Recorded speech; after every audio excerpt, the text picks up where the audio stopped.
that's hoping to do that. All right, it's nice to see so many here, especially because we're going to do things just a little bit different today. Because you may have noticed, if you've been watching your calendar, that we've got a holiday coming up around the corner. The holiday of Purim. And since we don't normally get a chance to study things outside of the Chumash, outside of the Torah, today we are going to take an opportunity to study a little bit from Megillat Esther. Now, if you haven't had a chance to study the book of Esther at some other time, take it. I don't just mean showing up for the Megillah reading Saturday night and Sunday morning, but also taking the time to read it with commentary and to discuss it with other people in more detail than we will have a chance for today.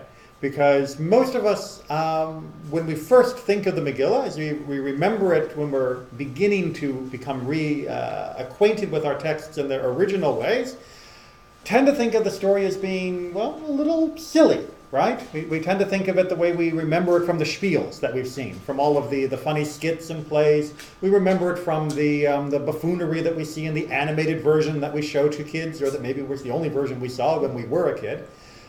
The story of Esther is a very, very adult story in every sense of that word. So we're only going to be able to scratch the surface of some of the interesting aspects of it, as well as one of the more poignant aspects that has a modern implication as well. But there is much, much more to be said, and it's just unfortunate we don't have time to go through it all. Okay, so let's make sure that we understand the basic story before we go into some of the details, because we're going to have a framework to hang some of these comments on. All right, so what's the story of the book of Esther, in a nutshell? 10 words or less. 10 words or And don't give me, they tried to kill us, we won, let's see. She's the queen. What's that? She's the queen. Okay, so we've got the character of Esther, who becomes, what does she become? Queen. I'm putting that in quotes. Why? That's part of the harem. She won a beauty contest? All right, let's just put a little warning into the video camera. For those of you who are watching at home, the following discussion may attain topics of an adult nature. Okay, now that we've got that disclaimer out of the way, and any children who are underage and whose parents don't want to be involved in this discussion can keep them from actually learning Tanakh, we will instead indulge ourselves in the actual story. She won a beauty contest. She won a sex contest.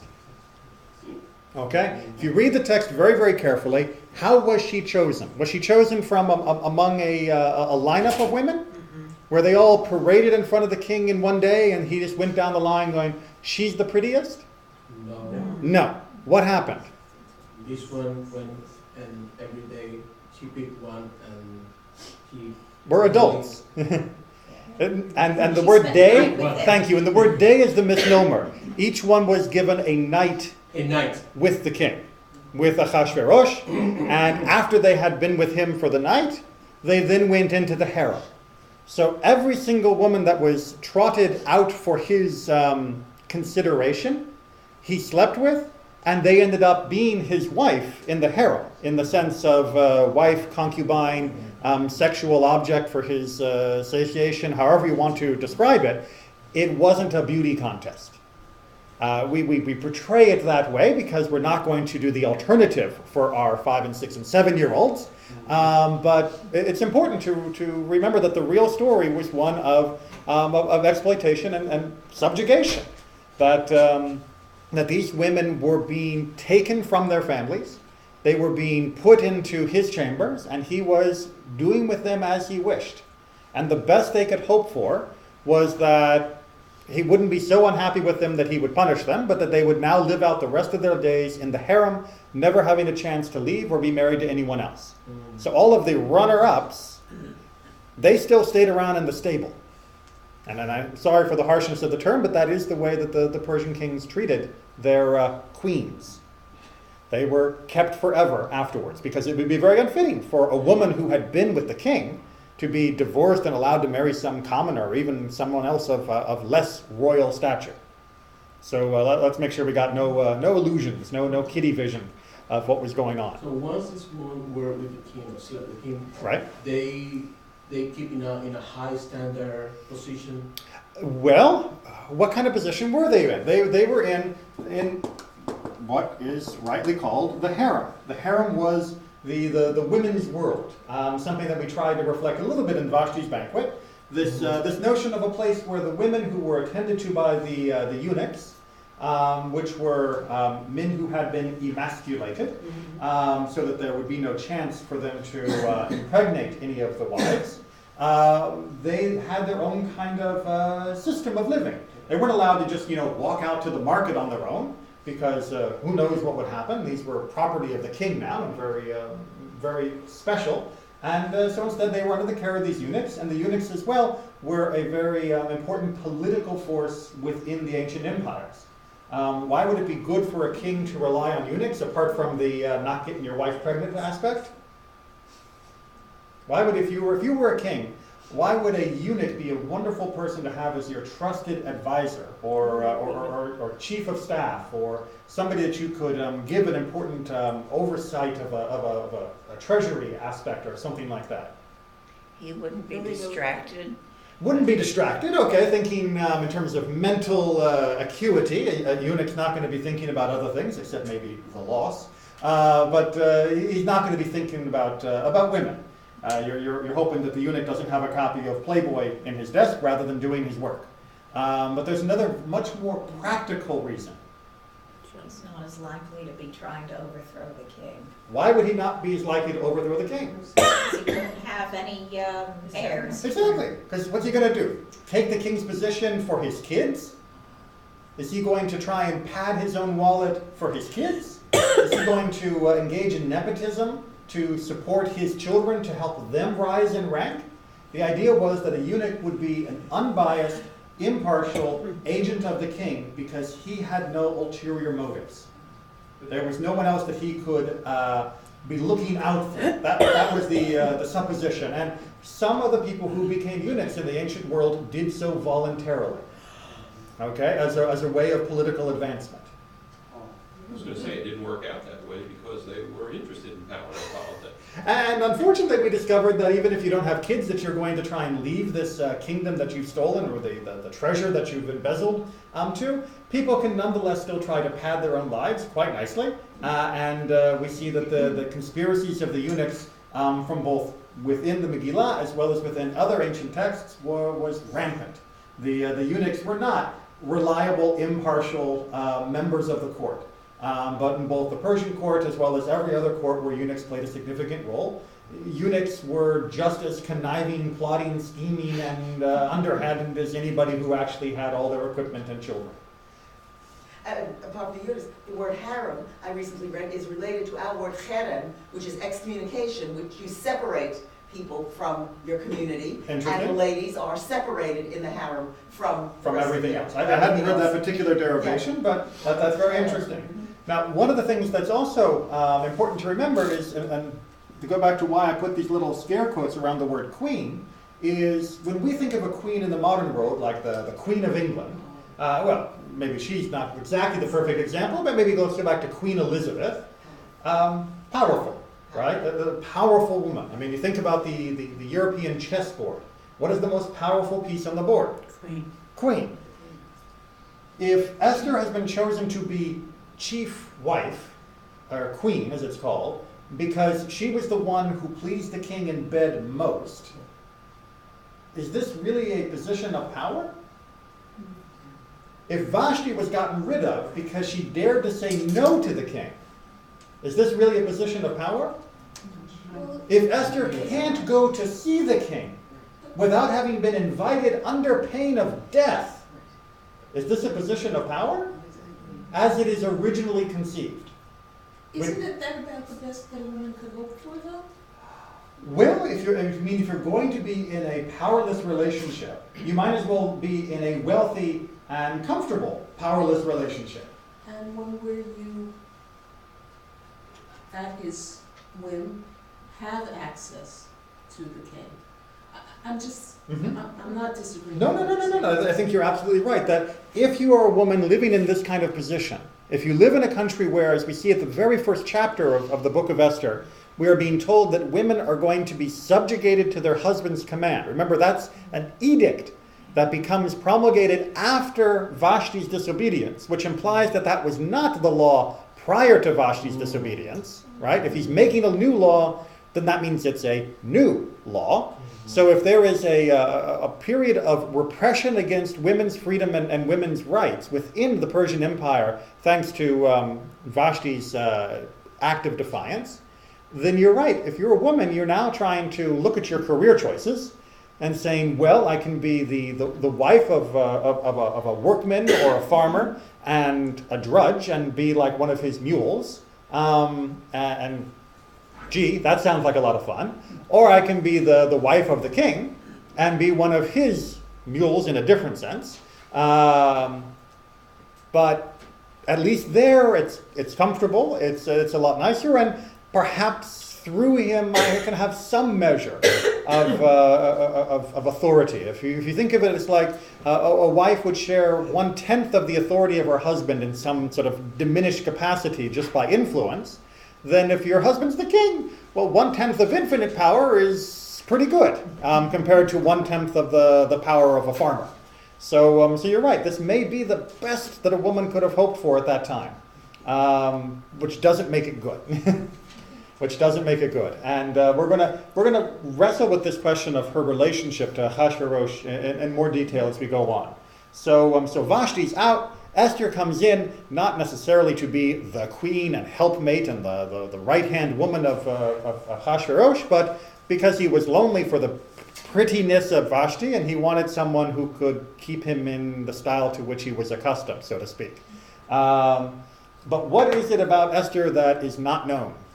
Jewish. Okay, so one aspect, of course, is he doesn't know that she's Jewish, and that means also by extension, he doesn't know what about her family? They're Jewish.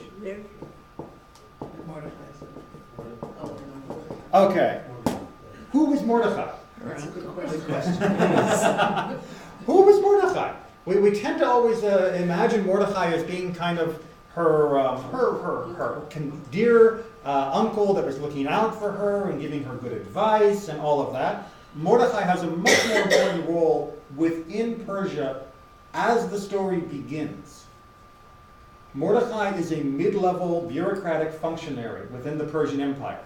When it says that Mordechai was sitting in the king's gates, that means Mordechai was part of the extended court of Ahasuerus. Okay, the gates is the metaphor for the seat of government within Jewish writing. You'll remember from Megillat Ruth, when Boaz wants to formally take Ruth to be his wife, he has to go through the process of Levirate marriage and make sure that the other guy who has first dibs isn't going to make dibs, and he takes him to the gate. It's not because the gate is just a convenient place. The gate is where the government, the elders, met. So when Mordechai sits in the gate of the king, and he is in proximity to Haman, that we're going to see in a little bit too, that means Mordechai was probably a mid-level functionary within the bureaucracy of the Persian Empire. Like a minister? Probably not as high as a minister, but he was, some secretary or such and such. Yeah, he was an important guy, but he was not near the top. He was somewhere in the middle group. Yeah. So he had dealings with the court. He was important-ish, but he didn't have any true authority in the sense of like Haman's authority. Okay, so by keeping her Jewishness secret, it also keeps her connection to Mordechai secret. And that's going to be very, very important. Okay? Because if Mordechai's relationship to Esther had been known, Haman would have behaved very, very differently. And it is precisely because Esther, who is Jewish and related to Mordechai, becomes queen and does what she does, which we'll get to, that Haman falls. If Haman had known about this relationship, he would have had an entirely different strategy for how he wanted to deal with Mordechai. But because he didn't know it, he blundered and lost. As I like to say, if this story was being told in Greece, Haman would have been the hero. He was a tragic hero, but he would have been the hero. If you read the story of Oedipus, right? The story of Oedipus is about a guy who had everything and loses it. That was Haman. He had everything. He had power, he had authority, he had sons, he had a wife that supported him in all things, he had friends, he had wealth. And what could he not get over? One mid-level bureaucrat. One mid-level bureaucrat, perfectly put, who wouldn't show him enough respect. That was it. His pride made him fall. If he had been able to ignore Mordecai, nothing would have happened. He wouldn't have also gone against the Jews necessarily either. Because remember, he only attacked the Jews because he was so angry at Mordecai that he wanted to get rid of all of them in response, or if you want to be a little more cynical, he was trying to do that in order to isolate or try to blanketly cover what he was attempting to do to Mordecai by killing more people than necessary. So it's the same way that if someone wanted to kill one person, they might kill 10 so that you wouldn't know which person was the actual, real, and only target of their hate. In this way, he can get rid of Mordecai without making it look like an inside job of politics. Whereas if he kills Mordecai directly, and only, the king now knows that there is an inter-rivalry that's happening among his bureaucrats, and Haman is willing to use murder to further his position. People who use murder to further the position are not the kind of people the king likes to have around. Because, it's just one more stab. Does this mean that at this point in time, Jewish people were accepted in Syria? They could have these kind of jobs? In Persia, there was acceptance, yes. It wasn't exactly what you would call open arms, equality, kumbaya, let's all be one people. But the Persian Empire was a much more cosmopolitan empire than the Babylonian which preceded it. So yes, Jews were able to have some capacity, some authority within the Persian So Empire. it was known that Mordecai was Jewish. Absolutely. And in fact, this is the first time in the Tanakh where we have the word Yehudi, the word Jew, being used to describe one of our people. Until this time, they've all been Israelites. But here in the book of Esther, it's Mordechai HaYehudi. It's Mordechai the Jew. And that becomes his defining characteristic. And before we get one more question, though, I just want to ask you one more question. What does Mordecai not do? What's his problem that makes Haman so upset? He doesn't bow, right? Why doesn't he bow? Because he's a Jew. Because he's a Jew? You don't bow to No, him. you don't He bow doesn't to him. respect him. You don't respect him. He doesn't respect him. He doesn't respect Haman. Are Jews allowed to bow to non-Jewish kings or important people? Yes. Absolutely. Go to the Kingdom of England right now, they don't call it that, and you get knighted by the Queen and you are a Jewish person, of course you're going to bow or curtsy, as the case may be. Of course you're going to bow and curtsy. But isn't it a problem if the king is thought of as a god, Ah. to bow before him is totally different than bowing before the Queen of England? Exactly. As soon as the king or one of the ministers claims divine mantle, then we've got a problem. Because now you're not bowing to the man or the office. Now you're bowing to an idol that happens to be a living, breathing person. And indeed, in the Midrash, that is precisely what the sages say, is that Haman had proclaimed himself to be semi-divine, and that was why Mordecai didn't bow. But we might look at it if we weren't going to believe that the Midrash was meant to be literally true, but was meant to be more instructive. We might also look at it as Mordecai was, this is going to sound harsh, was baiting Haman. That Mordecai was testing the limits of Haman, who's the new minister's authority, and seeing whether or not he can challenge that position of Haman. And we know from Haman's character, from the rest of the story, he's not exactly what you call a nice guy, not exactly the kind of guy you want to be number 2 in the country. I mean, anybody that flips out over one guy that won't bow when he should and decides to destroy an entire race of people is not stable material for high government post. He would never have passed the Senate confirmation hearing, I hope. But nevertheless, it seems that it seems that Mordecai may be testing the limits of Haman's authority. And indeed, by the reaction of the other people within the community of bureaucrats, when it says that Mordecai won't bow, what happens?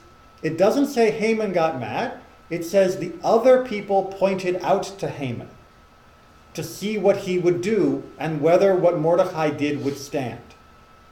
So Mordecai doesn't bow. Haman doesn't seem to notice, but the other mid-level bureaucrats notice that one of their rank is not bowing to number one, or number two as it might be. And so they go and tell Haman, well, you know, Mordecai the Jew didn't bow.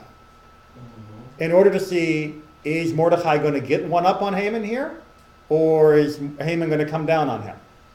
And of course, that's when Haman flips out. So, for example, I want to have this straight clear. They say the Pope come over here, Mm-hmm. and as a sign of respect, he expect me to bow and kiss his hand. Then we have problems. I would have a problem bowing to the religious leader of another group, yes. But if the Queen of England decided to honor us with her presence and her great donation, then I would have no problem. I would have no problem, not curtsying, that's not for me, but I wouldn't mind bowing. Okay, as a sign of respect. As a sign of respect, indeed. And there's a blessing to be said within Jewish law for seeing an earthly king that is a non-Jewish king. Yes. So that there is nothing wrong with acknowledging a non-Jewish king's authority that they wield in this world, and even and up to and including a bow. We don't proclaim them gods. We don't proclaim that God appointed them. We don't believe that they have any divine right to do what they're doing. But to show some respect for the office, absolutely. So, Isn't, getting back to Queen of England, isn't her title is Her Majesty? Isn't yeah. that some kind of attribute to It's just an attribute of greatness. That's why when you say Her Highness, you know, she is the high person. It's just saying she's great. And, you know, I could say the same thing about a basketball player. In fact, it might be more literally true about a basketball player to call him His Highness. sorry. It's Adar, okay? It's almost Purim. You're not expecting jokes, okay? But to use an adjective to describe someone like that, to ascribe greatness to them, some people are great in many different ways. That doesn't necessarily make them divine. It doesn't mean that they have any divine power or divine blood going through them or anything, or attributes of any kind. So going back 5 minutes. Thank you for your patience. If I understood what you were saying about Haman's motivation for killing the Jews and wanting to destroy Mordecai, Right. you took away anti-Semitism. Yes and no. Okay, so it's often the case that when people have ulterior motives, anti-Semitism lends itself as a vehicle for making those dreams come true, or nightmares as we're concerned. And it's not in their blood otherwise. Well, the anti-Semitism may be already latent, but it's a manifestation. I believe that Haman's decision to kill Mordecai is a manifestation of his hatred of Mordecai that is embodied in his equal hatred of Jews. Oh. Okay? So it's not just that he hates Mordecai and killing all the Jews is a convenient source. If they had been from some other race, he might have found a different solution. But killing the Jews to get the Mordecai seems like a win-win. You know, it's an even better solution. But if Mordecai had kowtowed, I'm not sure that Haman would have had the easy peg to hang the Jews on, so to speak. But that motivation, that spark, allowed his anti-Semitism to come out. I mean, we see very similarly in places like the Soviet Union and earlier Tsarist Russia and in Nazi Germany, that many people had a latent dislike for the Jews, and sometimes not so latent. But it wasn't until internal circumstances made them look for a real scapegoat that the hatred boiled over into full-on organized government campaigns of suffering. So Haman's latent dislike, distrust, hatred of the Jews would have perhaps remained latent if Mordecai hadn't been a Jew, or if Mordecai had gone along with what Haman had been asking. Isn't the opposite also true, that Mordecai targeted Haman because Haman was a descendant of Amalek?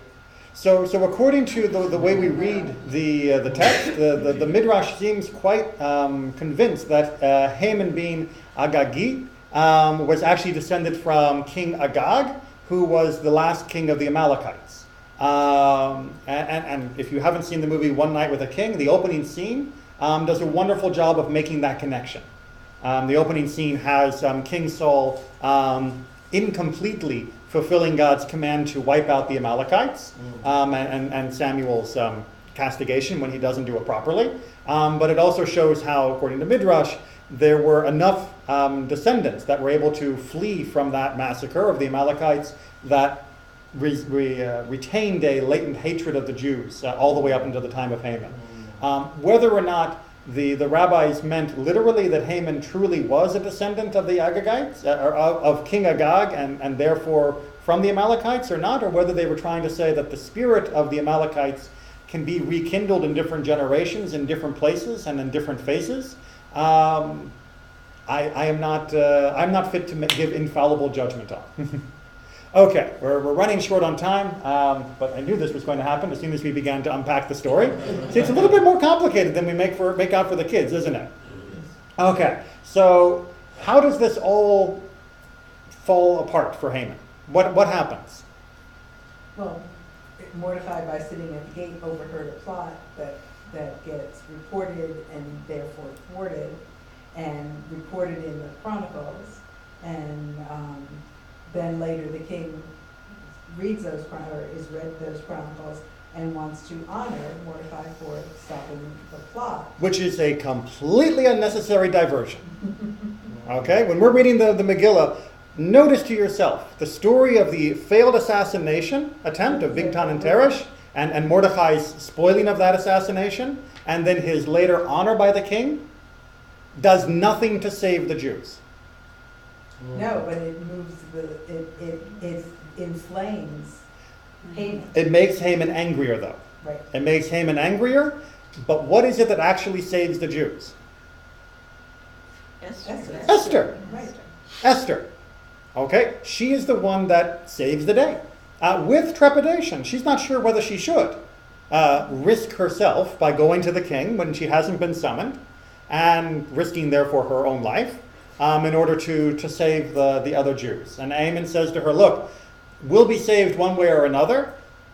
You may not be, dearie, and therefore you better go to the king and risk this to be the source of deliverance. And it may be just for this reason that you have been put in this position.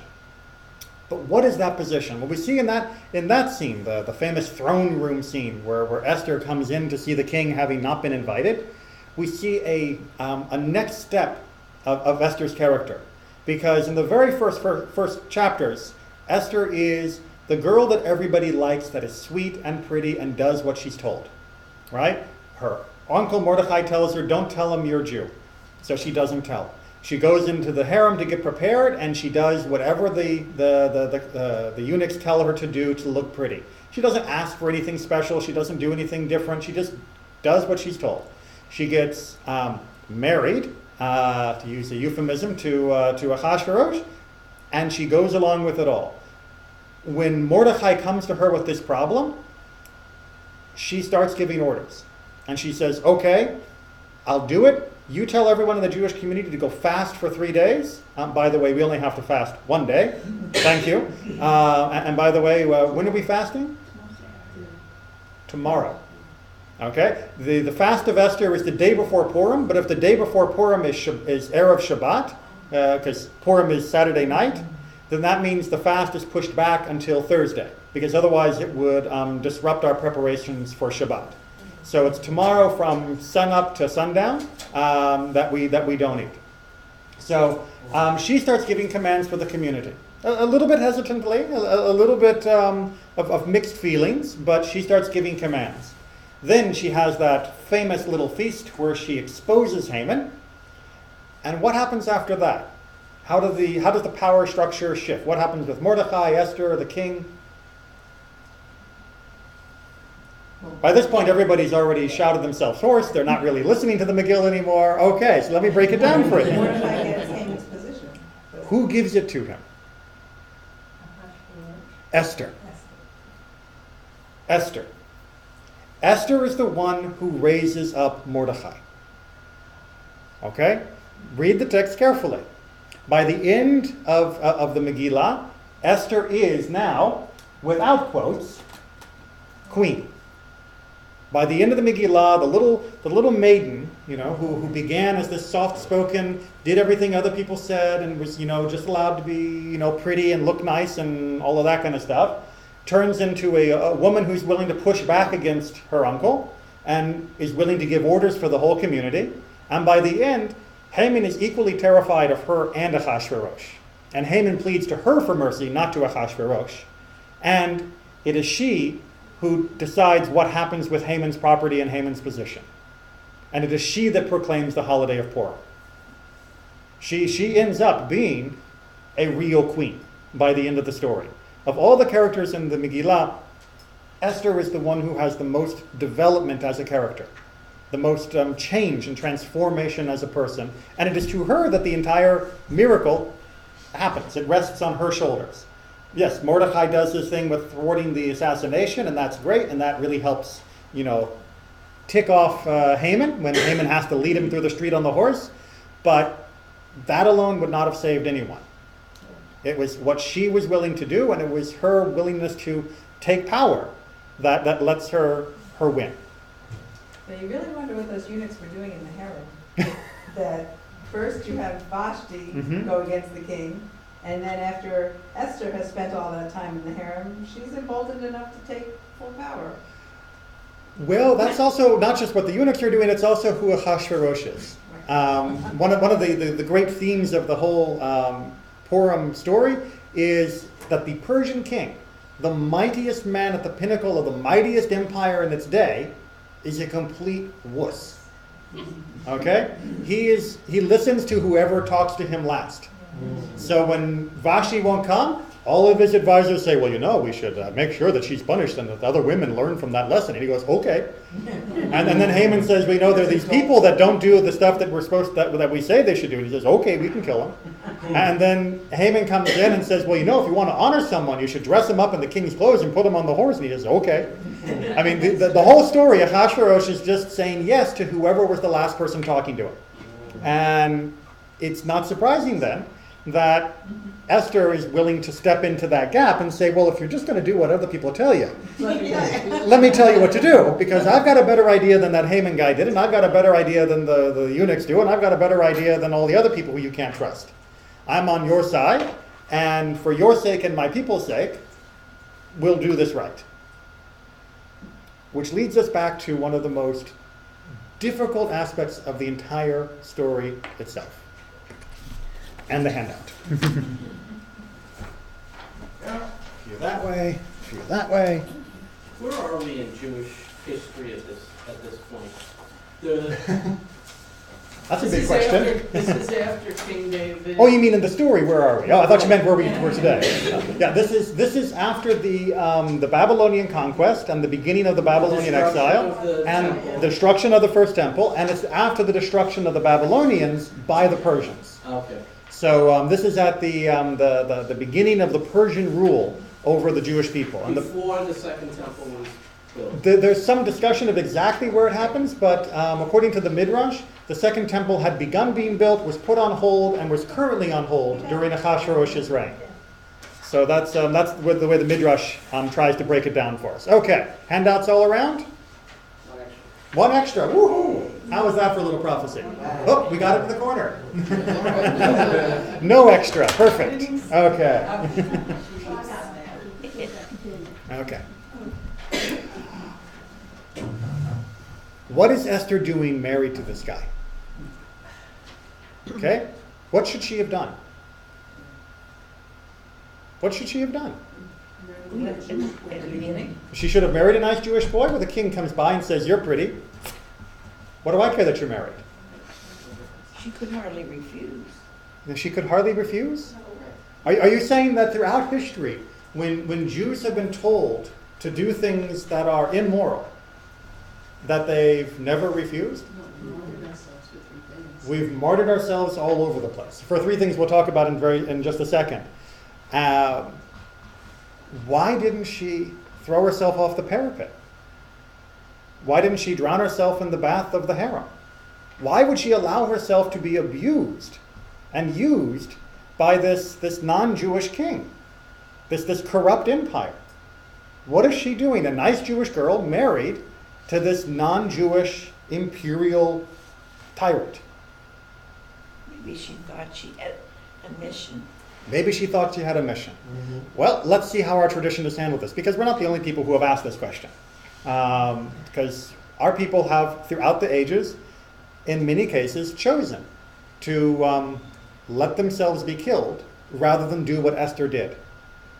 And that means we have to find some explanation of why she did what she did in order to justify her and in order also not to besmirch the memory of those who chose death rather than defilement like this. Okay, so with that happy theme for Purim, let's see what we can do. Who'd like to read us a little bit of Talmud to start here?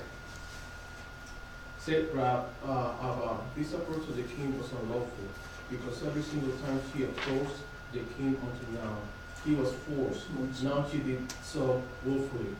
Yep, that's right. Okay, so when we talked about that famous throne room case where she's going to the king without having been invited, we usually imagine that the law that she's breaking there is what? King's law. The king's law. You're not allowed to go to the king unless you've been invited. Doesn't matter whether you're a queen or not. You go to the king uninvited, the king can kill you if he decides to. You know, no golden scepter, you lose your head. What is the Talmud saying was the law that she was breaking here? That she was willing to give herself. That she was willingly going to this pagan king. Prior to this, every time she was forced to be with him, she was forced to be with him. So she may have been queen in name, she may have been married under Persian law or whatever, but as far as Jewish law is concerned, she was a victim of serial rape. And now, she's choosing to go to him. And the tradition has difficulty with that, because she's now choosing willingly to go to him. Now we can argue about what she was willingly doing or not, but the idea is this seems to perhaps jeopardize the explanation that, well, you can't blame Esther, she was simply a victim of the king. Because here she was making a decision to do something rather than just be passive. All right, keep reading.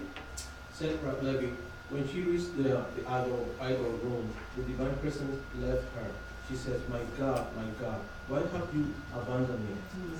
Do you perhaps judge an involuntary violation like an intentional one, or a forcing like a willful one? All right, so she's going to the idol room, which is where the king was seated, according to the Midrash. You know, ancient kings would have had idols in their throne rooms, of course.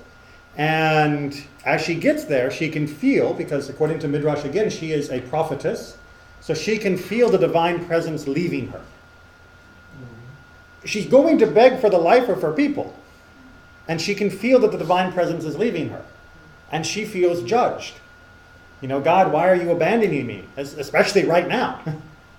You know, and she wonders, is it because you judge a forced violation as being the same as a willful violation? Are you judging me for all the times that Ahasuerus has had me, as though I was somehow complicit in being with him? Is that what this is? Are you judging me now that as I'm walking into this throne room full of idols, that I'm a willful idolater, as opposed to someone who is being forced by circumstances to go into the presence of these idols? Why are you judging me? Or are you judging me, so to speak?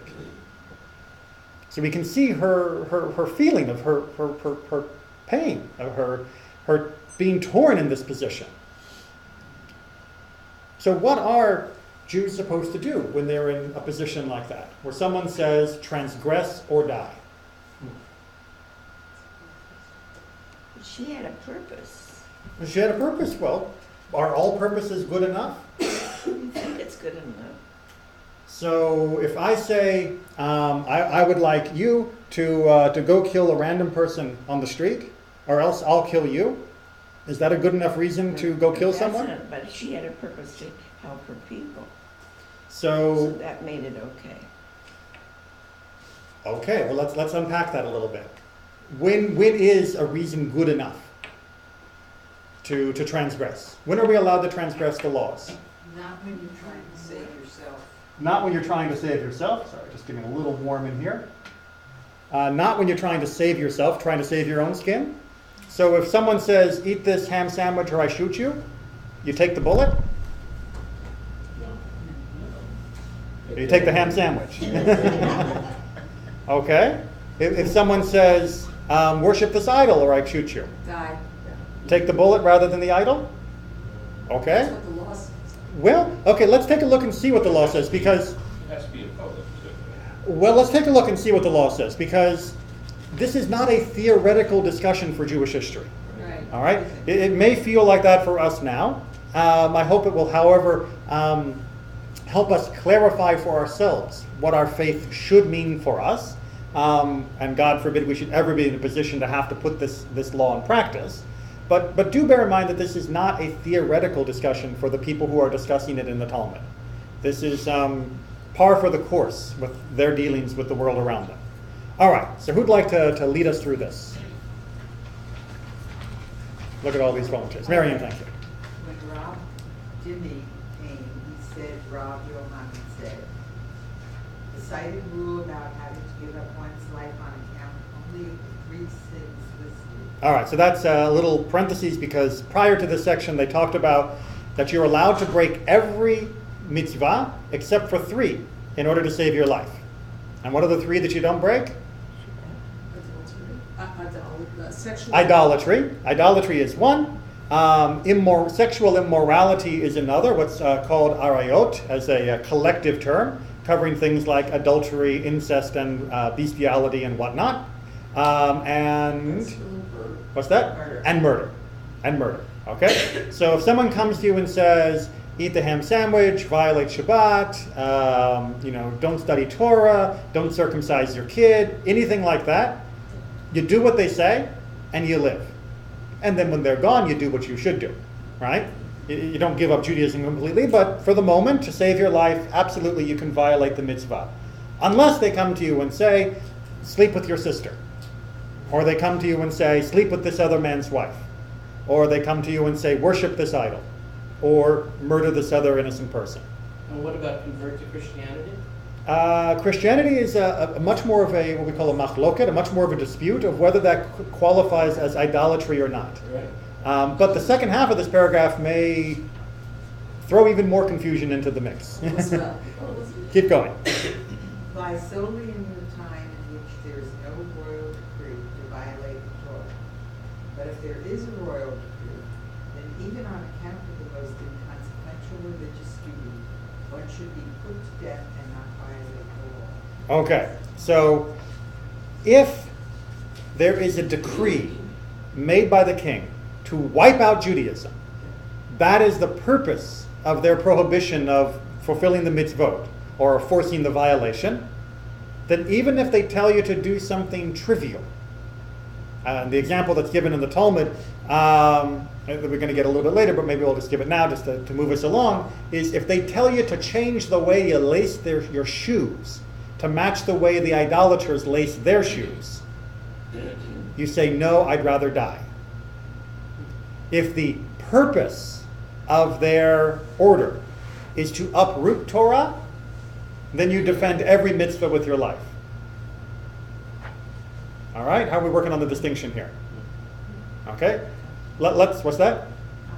Complicated. Well, we're going to get a little bit more still. It gets more complicated before it gets better. When Rabbi came, he said, Rob Yohanan said, even in the time in which there was no royal decree to violate the Torah, one may not apply the cited rule except in private. But as to an action to be done in public, then even on account of the most inconsequential religious duty, one should be put to death and not violate the law. Okay, so now we got another factor, which is not the purpose of the violation, but the publicity of the violation. So if someone comes to you in your house and says, eat this ham sandwich or I'll die, and there's no royal decree to uproot Torah, then you eat the ham sandwich.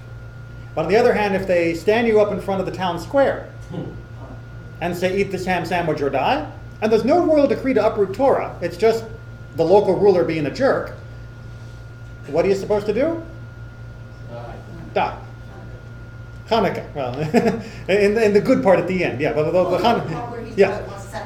Exactly. In public. Exactly. When they're trying to get Mattiyahu to eat the ham in public, which in and of itself, eating the ham in and of itself would be the kind of thing that you would do in private in order to save your life. In public, there's a problem, right?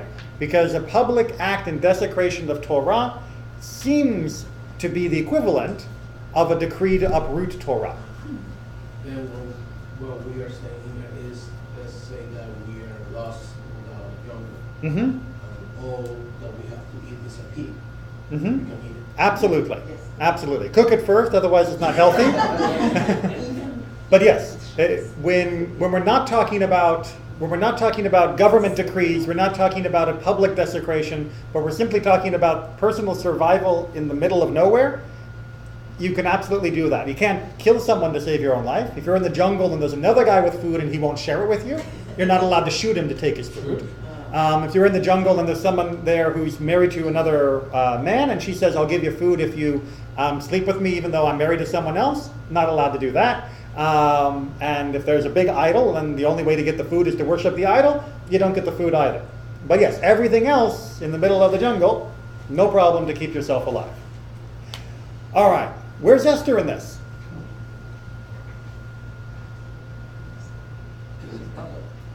Public. I mean, I know she's in the harem and all, but she is publicly married to the king, which is a violation of Jewish law. So apparently, she should have found a way to perform what we call Kiddush Hashem. She should have found a way to let her life be sanctified for God's name and die, rather than submit. If the king had just broken down the door of her house and had his way with her, and then she went along with it rather than fighting tooth and nail, that would have been private. It wouldn't have been a decree to uproot Torah. Absolutely, they're saying she should have gone along with it. But as soon as he wants to make her queen of Persia, seems a little problematic to have her be the heroine of this whole story. Keep going.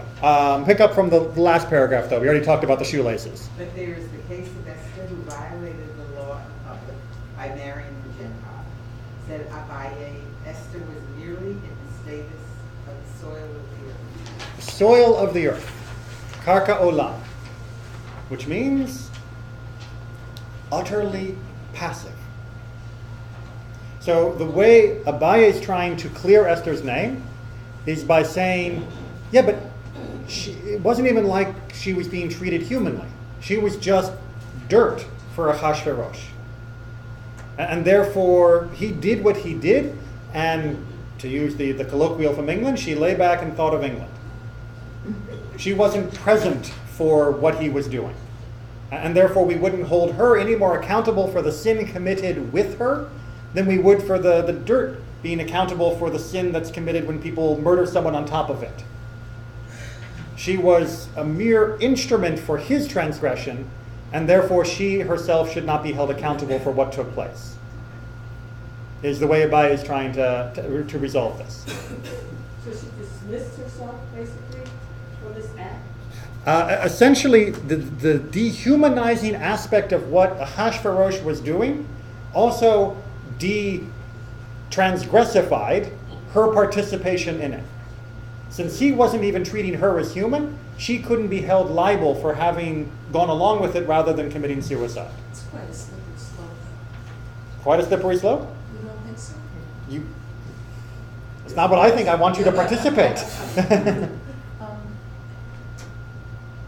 If such a notion, it seems to me, could be abused.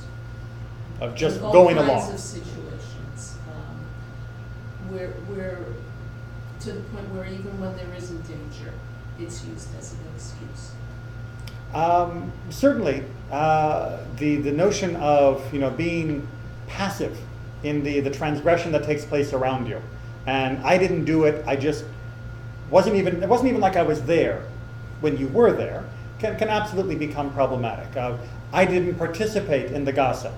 It's like I wasn't even in the room while they were gossiping. Yeah, but you didn't stop it, or you didn't remove yourself from the presence of The it. German citizens who said nothing during. I just thought they were burning wood in those smokestacks over the hill. You know, I just assumed that it was okay.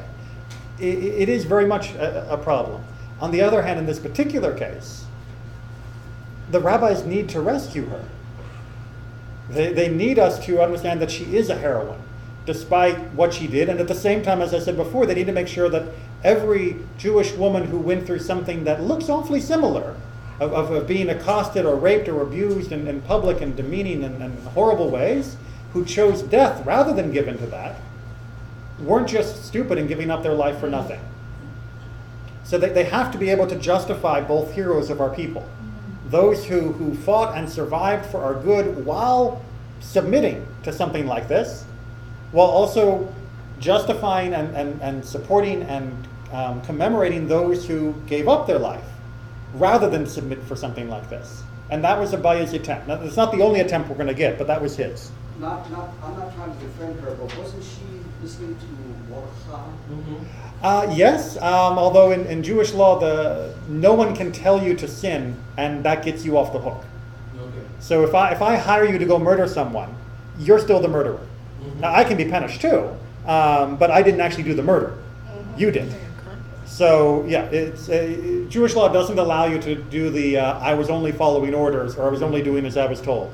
And it says even explicitly, because of the way the Torah is written, that even our parents, who have the most authority over us, are not allowed to order us to violate a commandment. Well, they're allowed to order us, but we're not allowed to go along with it. So certainly Mordechai would have no right to force her to transgress. And she would have no right to be exonerated just because Mordechai had told her. All right, so Julia? Yeah, I have a very simple question. Who arranged Esther to meet with the king at the first place? I mean, how did she get there in the first place? Yes. Well, according to chapter 2 in the Megillah, the king essentially appoints people to scour, to go all across the Persian Empire, looking for the girls he'd like. So the women are essentially rounded up. So, just imagine you were walking through the market one day, and there's some, appointee of the king who says, I think the king would like her, and come with me. That was it. So that means if there is no harm to plot the things, Esther will be the soil of plant for the life.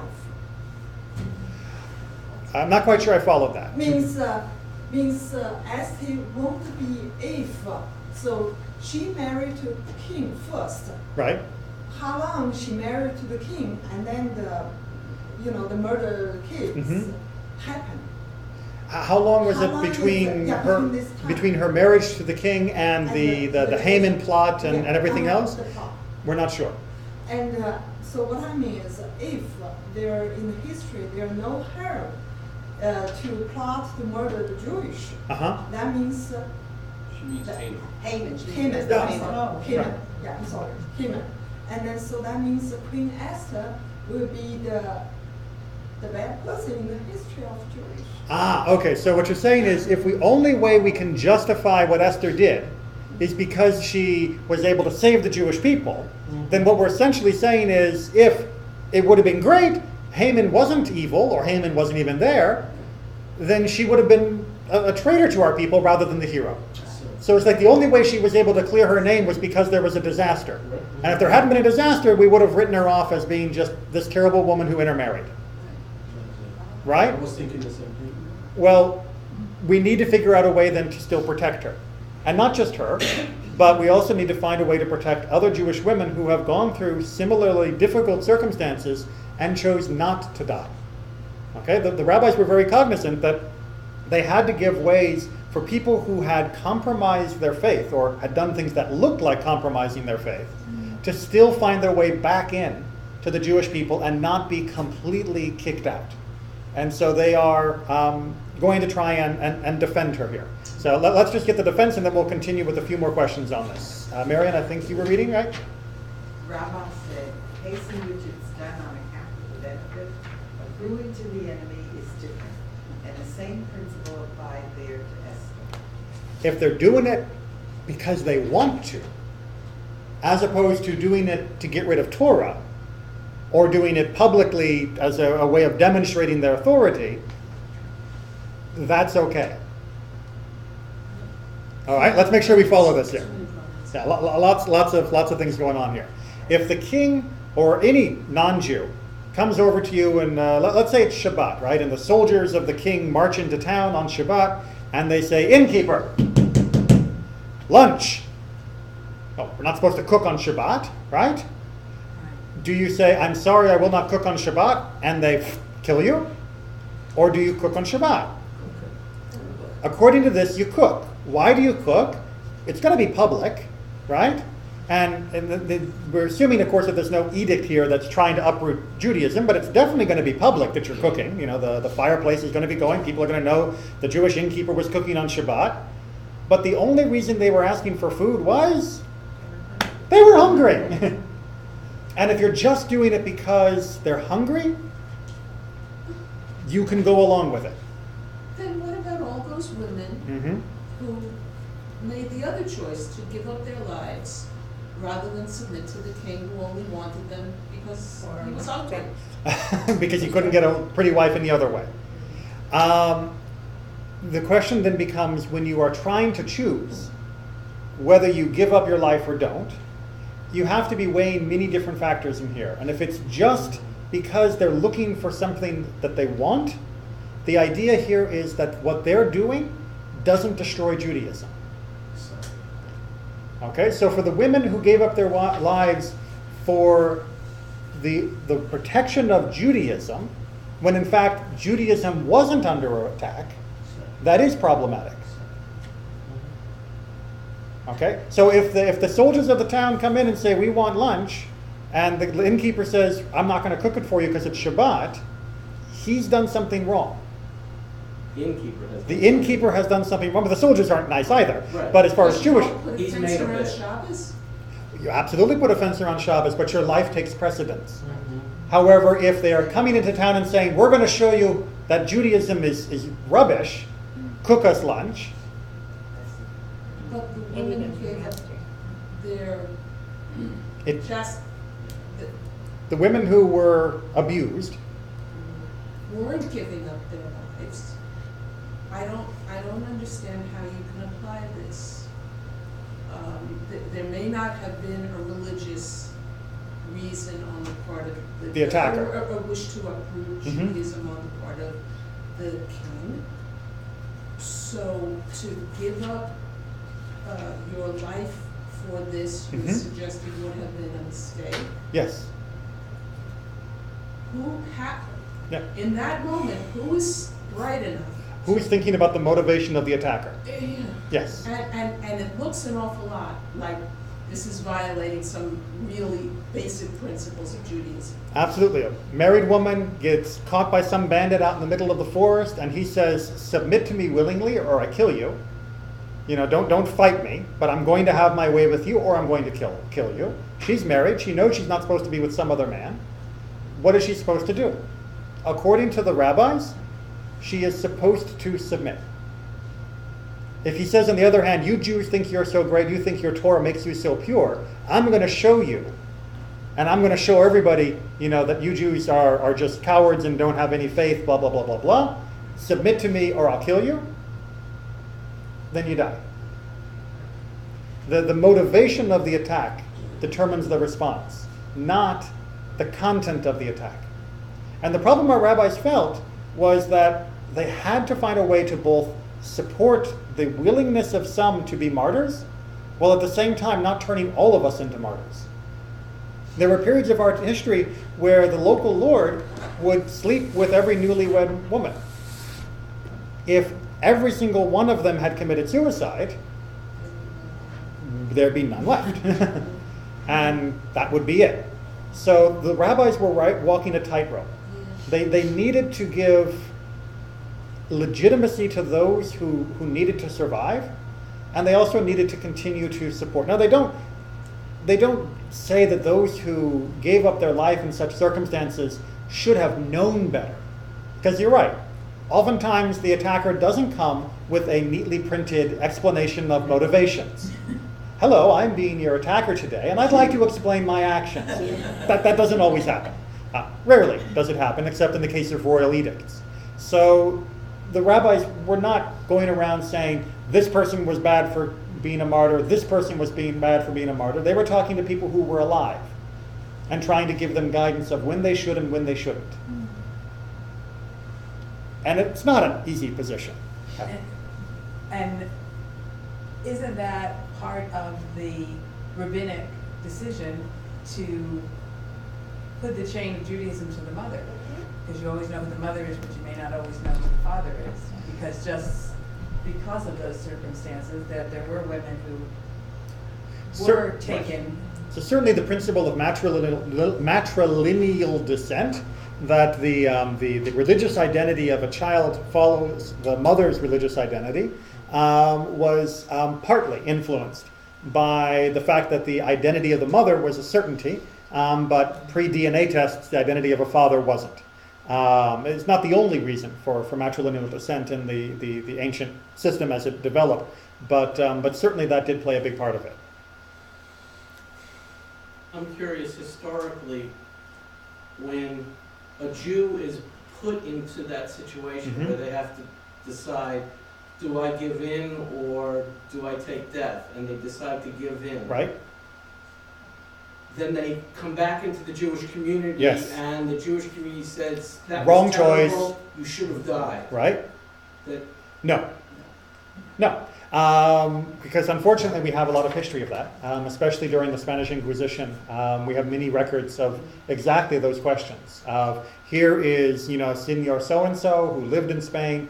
He pretended to be Christian for 30 years, and now he wants to be admitted to a Jewish community somewhere outside of Spain now that he's left. What do we do? And the sages were quite clear, both in the Talmud and even more clear in the practical cases that came later, that a person who does even one of the three biggies, murder, idolatry, and then the sexual immorality, is not punished by the earthly court. Now, what will God say when you stand before the throne of heaven? God will probably say that that wasn't the right choice.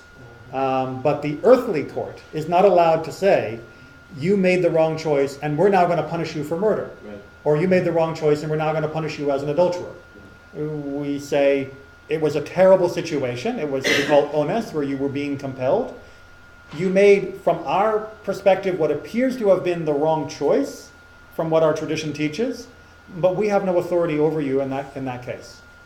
And that will be between you and God. And, thank God God is merciful, so and understands the circumstances better than we do. But there was a great deal of resentment among the Jews who chose to leave everything and suffer the expulsion of Spain, to those who stayed behind and then came later. Because it's, well, wait a minute, we had to leave with nothing. And you stayed and you pretended and you hid, and maybe you got some of your property out or whatever you were able to do, and now you expect us to welcome you in with open arms? And the sages of the day basically said, yes, yes, absolutely. Which that, plus the story of Esther, and plus everything that we've been discussing, I hope, reminds us as well that we have an obligation, not just to defend and stand up for our faith, but to not be judgmental of those who have made different choices than we think our tradition would have encouraged them to make when they try to re-enter our communities. One of the biggest topics in many shuls is, what do we do with intermarried families? And the answer is, you love them. I mean, yes, intermarriage is not allowed by Jewish law. I mean, that's why I can't I can't perform an intermarriage, because I don't have any authority over a non-Jew. It's beyond my jurisdiction, so to speak. But that doesn't mean that we despise the person who is intermarried. It doesn't mean that we refuse to allow them to be connected to the Jewish community in other ways. They are trying to find their way. And more often than not, when they find a welcoming and supportive community, they will find their way more and more to Judaism. Whereas when they find the opposite, when they find a closed door, when they find angry faces, when they find scowls, they will find their way, the Jewish member in particular, and any children that might be Jewish, further and further from Judaism. And that then becomes us forcibly martyring someone else and all of their descendants when we have a choice not to. All right, a few more questions. You can read the last comment at the bottom, which is sort of a little summary of why do these bad things keep happening, and why do the good guys seem to triumph all the time? I mean, the bad guys seem to triumph all the time, but that's a comment for... Answered in a paragraph? Answered in a paragraph. Given one answer in a paragraph. There's more than one. There's a word missing in the second paragraph, I think. Because an idolater who out of spite says to his like, cut the gate, cut the grass and sand, throw the cattle, not I shall kill you. The Israelites should be killed and cut it, or should not be killed and cut it. Yes. Thank you. The word "not" would be very appropriate. No, sorry. And no, should be killed and not cut it. Should be killed on the set. Should be killed and not cut it. Okay. And not cut it. That's where the not belongs. Right. Okay. Because if he's saying, sorry. Let me make sure. Let me make sure I got the right one you're looking at here. Okay. So the second paragraph on the second page. Rabbah accords with the view of he's expressed elsewhere. For Rabbah said, in the case of an idolater who, out of spite, said to an Israelite, cut grass on Shabbat and throw it to cattle, and if not, I shall kill you. It's spite. It's not trying to prove, not trying to get rid of Torah. Right. So the Israelite should. Let me make sure I got this one right here, because the should not be killed and should cut it, because he's using it to feed the cattle. It's for the benefit of the idolater. But in the second case, cut it and toss it into the river. Here, it's clearly just meant to force the Jew to violate Shabbat, because there's no benefit to the idolater for cut grass being chucked in the river. He should be killed and not cut it. Okay? One word. Well, it is a very important word, and I apologize for the typo.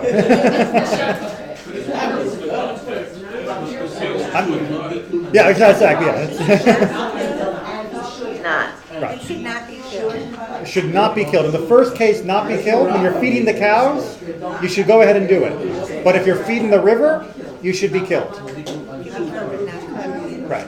Okay, thank you very much. And remember, not just Shabbat this weekend, but Purim on Saturday night, Purim reading on Sunday morning, and Purim Carnival from Sunday 11 to 2, I think.